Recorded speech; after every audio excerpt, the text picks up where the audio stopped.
श्री पुरुषोत्तम मास कथासार अध्याय 17वा. मौन व्रताचा महिमा. नारायण ऋषी नारदांना त्या लक्ष्मीनारायण संवादाचा संदर्भ देत पुढील कथाभाग निवेदन करतात.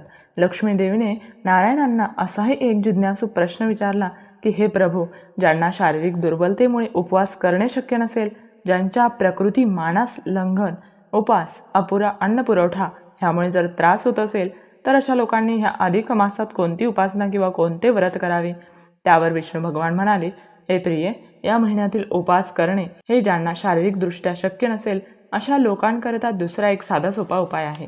तो म्हणजे त्या लोकांनी या पुरुषोत्तम मासात मौन व्रत धारण करावे. काय? मौन व्रत धारण करायचे? कोणाशी बोलायचेच नाही? पण त्याने काय होईल? लक्ष्मीने विचारले. त्यावर भगवान म्हणाले, देवी, ईश्वराने मनुष्य प्राण्याला वाचेचे वरदान दिले आहे. ती माणसाला लाभलेली खरी तर एक दैवी शक्ती आहे, पण त्याचे यथोचित मोल न समजल्याने माणसे या शक्तीचा अपव्यय करतात. उगाच नको इतकी बडबड करतात, वाचाळ होतात. मौन धरणे म्हणजे न बोलणे, अबोला धरणे, तोंड शिवून घेणे असा त्याचा अर्थ नाही, तर अनावश्यक न बोलणे, शब्दाने शब्द न वाढविणे, संवादाचा गोडवा मोडून त्याला विसंवादाची कटुता येईल इतका वाचेचा वापर न करणे म्हणजे मौन. कारण जर आपण उगाच बडबड करीत राहिलो तर त्याने या शक्तीचा गैरवापर होतो.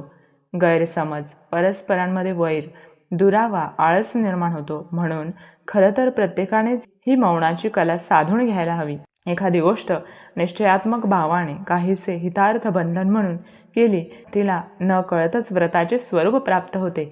आपल्याकडे अनेक ऋषी, मुनी, जपी, तपी या मौन व्रताचे आचरण करताना आपण पाहतोच.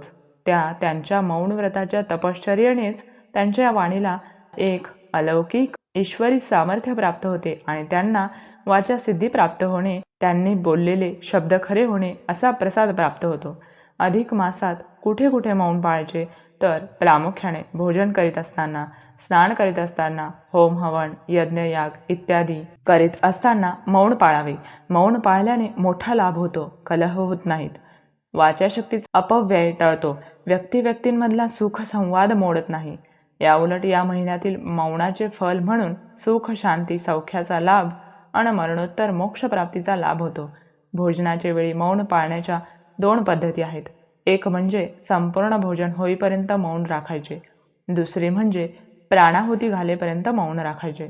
ज्याप्रमाणे व्रत केले तर त्याचे योग्य ते फल प्राप्त होते, त्याप्रमाणेच व्रत मौन मध्येच मोडले तर पापाचे धणी व्हावे लागते.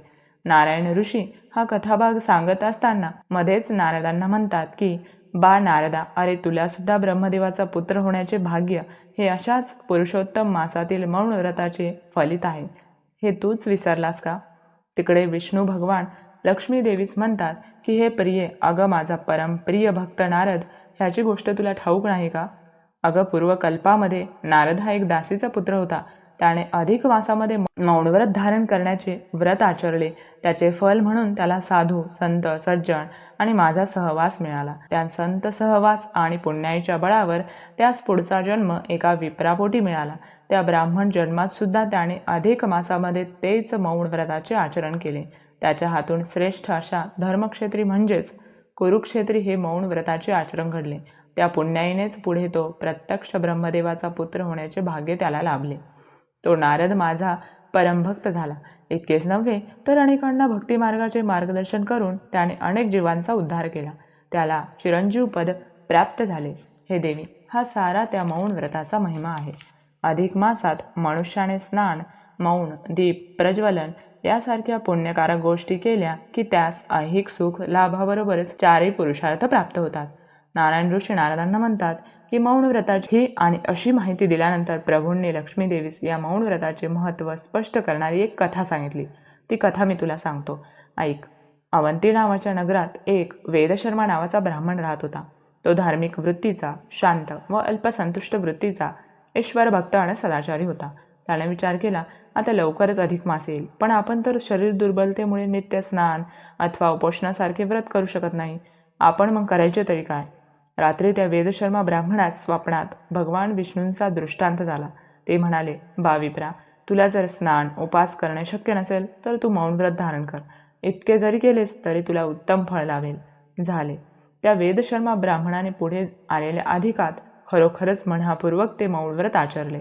त्यालाच त्या मौनात हरिचिंतनाची जोड दिली. आपल्या वाचा शक्तीचा निग्रहाने संचय केला. त्यामुळे त्यास मरणोत्तर वैकुंठवास प्राप्त झाला. त्याने इंद्रास आपल्या एका दिवसाच्या पुण्याचे दान दिल्याने इंद्राने वृत्तासुराचा वध केला. हे देवी, तो विप्रराज अजूनही वैकुंठात सुख भोगतो आहे. ही मौनव्रताचा महिमा सांगणारी कथा सांगून झाल्यावर ते म्हणाले, आता पुढील कथाभाग आपण पुढच्या अध्यायामध्ये ऐकूया.